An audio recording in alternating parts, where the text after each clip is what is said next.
En la novela de 2006, El olvido que seremos, Héctor Abad Faciolince nos cuenta de forma autobiográfica las razones que llevaron al asesinato de su padre, el doctor Héctor Abad Gómez, en 1987.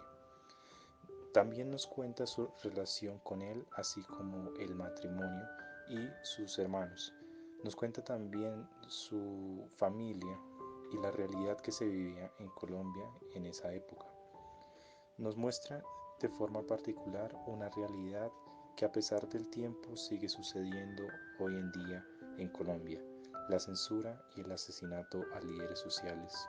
Una verdad que podemos ver día a día en las noticias y que parece que en vez de disminuir, continúa aumentando.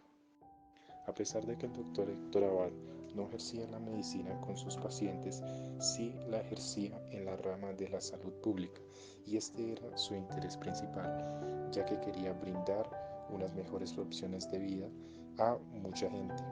Entre ellos se encontraba la pobreza y grupos desprotegidos. Siempre se caracterizó por no quedarse callado y expresar su opinión, criticando abiertamente la iglesia, el gobierno e incluso a muchos de sus colegas, los cuales solamente practicaban la medicina con el fin de tratar y no de prevenir en los grupos más vulnerables, lo cual consideraba más importantes. Esto ocasionó que muchos sectores de la opinión pública se pusieran en contra de él, incluso muchos grupos armados empezaron a verlo como un enemigo.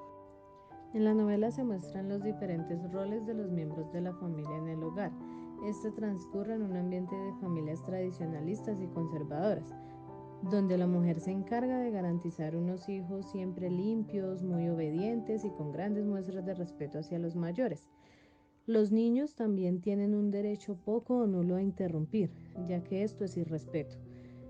Su labor además es de atender a su esposo, mostrarle respeto, mientras que la del hombre es garantizar el sustento de su esposa y de sus hijos, ser la cabeza de la familia y mostrar control y carácter dentro del hogar. En la actualidad esto ha cambiado. Ya las mujeres ejercen trabajos fuera del hogar, la mayoría de mujeres ejercen una vida profesional exitosa y cargos a nivel público. Incluso muchas sueñan con no formar nunca un hogar y ni siquiera tener hijos, cosa que en esta época citada en la novela era muy remota. También los hombres ejercen labores en la casa, como el cuidado de sus hijos, el colaborar más con su bienestar. Aún en algunas regiones se conserva el concepto muy cerrado de que la mujer es para que esté en la casa, pero no en la misma medida en la época citada.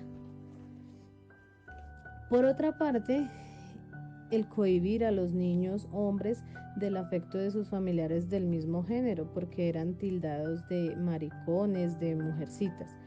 Hoy en día la homofobia es aún muy evidente en nuestra sociedad. Aún matan personas por su orientación sexual y es más merecedor de ellos y además defiende su derecho a la libre expresión. Pero sí es más abierta en la actualidad la relación entre los miembros hombres de una familia y hay más demostraciones de afecto y confianza, también de blandura para los niños por parte de sus padres. El doctor Héctor Abad Gómez fue un médico con un gran compromiso social y sentido de comunidad, muy consciente de los vacíos de salud existentes. Quiso llevar salud a muchos barrios. Esta carencia de atención sanitaria no es diferente en la actualidad. Los recursos siguen siendo desviados por los gobiernos locales y se dejan de lado las necesidades de las comunidades en las diferentes regiones del país, pero aún más en sitios alejados.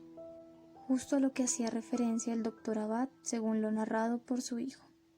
El doctor Héctor Abad era un inconforme manifiesto de las leyes tradicionales, violación evidente de los derechos de su comunidad y de las personas de todo el territorio nacional.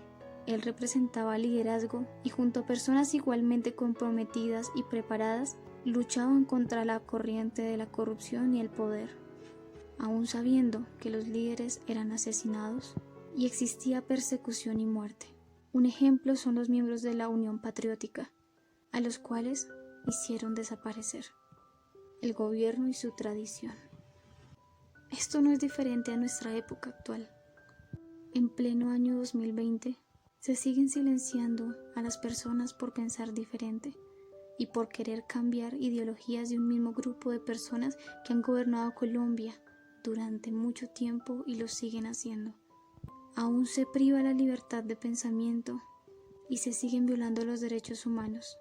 Sigue existiendo una gran brecha entre personas de escasos recursos, que cada vez son más pobres, y los dueños del poder y sus allegados que acaparan los recursos, haciendo alusión a la frase que dice: el fin justifica los medios.